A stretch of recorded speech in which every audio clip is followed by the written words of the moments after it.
Alam ko, alam nyo 'to mga kapatid, yung bati na happy birthday. Pansinin natin ito mga kapatid.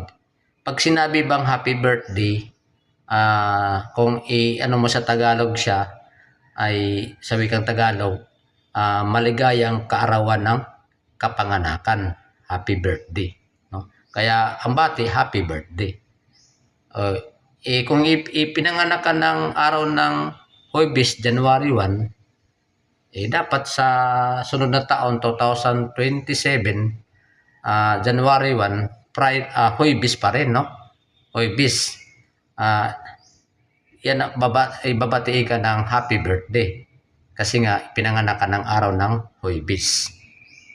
Ang problema, hindi naman ganun ang nasusunod mga kapatid eh. Kaya dapat ang bati, hindi happy birthday. Happy birthday, no? Kasi ang sinusunod mo yung pizza. Yung pizza na yung sinusunod mo eh. Hindi naman talaga yung araw eh. Alin ba talagang ibabati mo? Happy birthday o happy birthday? Di ba? Kasi January 1 sa sunod na taon, 2027, Friday na. Hindi na Huwebes eh. Hindi na Thursday.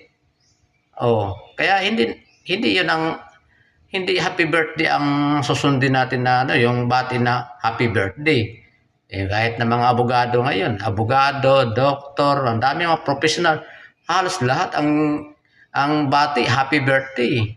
Sumusunod sa maling term na ginagamit mga kapatid.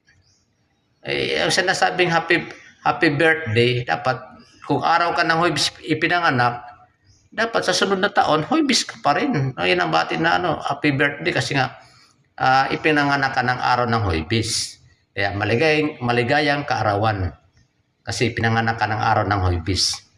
Ang problema hindi naman yan ang sinusunod. Ang sinusunod yung pizza. Alin ba talaga ang ipagbabati natin mga kapatid? Yung pizza o yung araw? O baka yung pizza? Kasi nga, ang sinusunod mo yung pizza. Hindi naman yung araw.